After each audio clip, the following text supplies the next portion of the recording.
श्री राम षडधिक शततमः सर्ग। रावण के रथ को देख श्री राम का मातली को सावधान करना, रावण की पराजय के सूचक उत्पातों तथा राम की विजय सूचित करने वाले शुभ शकुनों का वर्णन। रावण के सारथी ने हर्ष और उत्साह से युक्त होकर उसके रथ को शीघ्रतापूर्वक हाँका। वह रथ शत्रु सेना को कुचल डालने वाला था और गंधर्व नगर के समान आश्चर्यजनक दिखाई देता था। उस पर बहुत ऊंची पताका फहरा रही थी। उस रथ में उत्तम गुणों से संपन्न और सोने के हारों से अलंकृत घोड़े जुते हुए थे।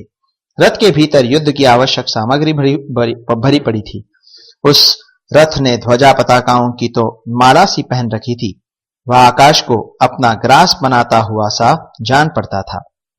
वसुंधरा को अपनी घर घर ध्वनि से निनादित कर रहा था। वह शत्रु की सेनाओं का नाशक और अपनी सेना के योद्धाओं का हर्ष बढ़ाने वाला था।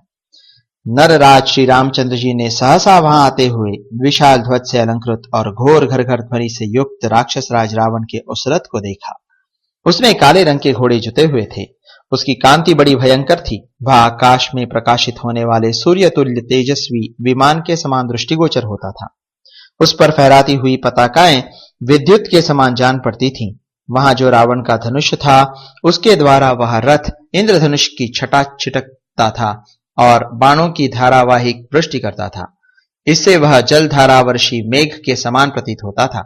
उसकी आवाज ऐसी मालूम होती थी मानो वज्र के आघात से किसी पर्वत के फटने का शब्द हो रहा हो। मेघ के समान प्रतीत होने वाले शत्रु के उस रथ को आता देख श्री रामचंद्र जी ने बड़े वेग से अपने धनुष पर टंकार दी। उस समय उनका वह धनुष विदिया के चंद्रमा जैसा दिखाई देता था। श्री राम ने इंद्र सारथी मातली से कहा, मातले देखो, मेरे शत्रु रावण का रथ बड़ा वेग से आ रहा है।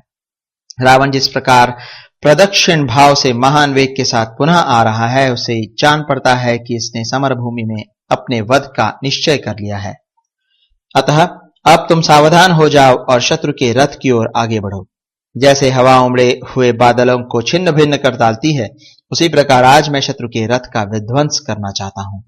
भय तथा घबराहट छोड़कर मन और नेत्रों को स्थिर रखते हुए घोड़ों की बागडोर काबू में रखो और रथ को तेज चलाओ। तुम्हें देवराज इंद्र का रथ हाँकने का अभ्यास है, अतः तुमको कुछ सिखाने की आवश्यकता नहीं है। मैं एकाग्रचित्त होकर युद्ध करना चाहता हूं, इसलिए तुम्हारे कर्तव्य का स्मरण मात्र करा रहा हूं, तुम्हें शिक्षा नहीं देता हूं।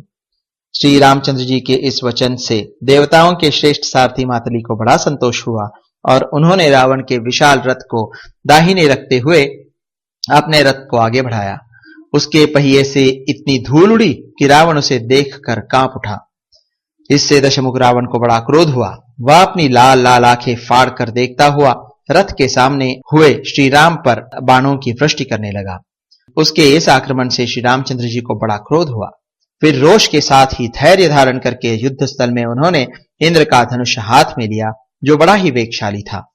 साथ ही सूर्य की किरणों के समान प्रकाशित होने वाले महान वेगशाली बाण भी ग्रहण किए। तत्पश्चात एक दूसरे के वध की इच्छा रखकर श्री राम और रावण दोनों में बड़ा भारी युद्ध आरंभ हुआ। दोनों दर्प से भरे हुए दो सिंहों के समान आमने सामने डटे हुए थे।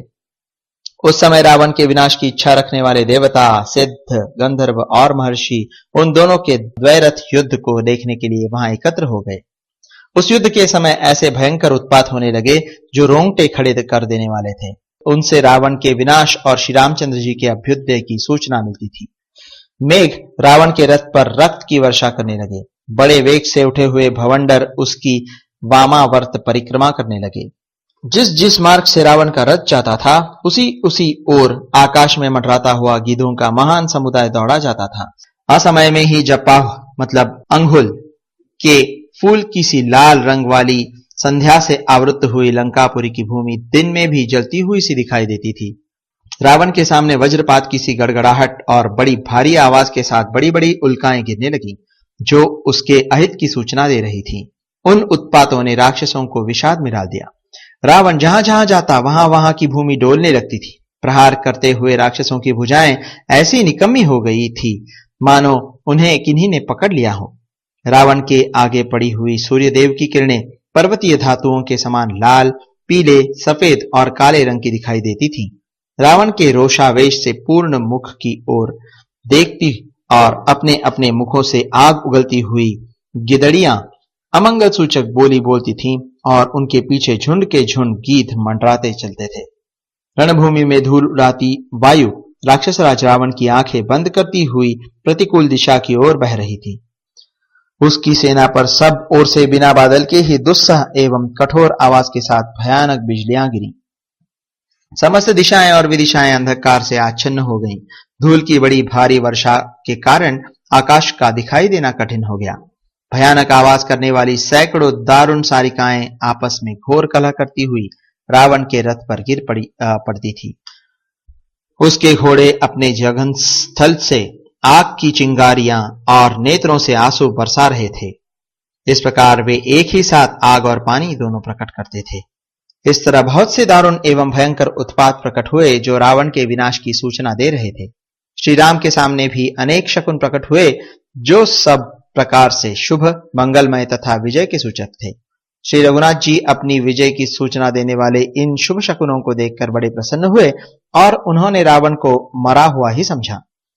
शकुनों के ज्ञाता भगवान श्री राम रणभूमि में अपने को प्राप्त होने वाले शुभ शकुनों का अवलोकन करके बड़े हर्ष और परम संतोष का अनुभव करने लगे तथा उन्होंने युद्ध में अधिक पराक्रम प्रकट किया। इस प्रकार श्री वाल्मीकि निर्मित आर्ष रामायण आदि काव्य के युद्ध कांड में 106वां सर्ग पूरा हुआ।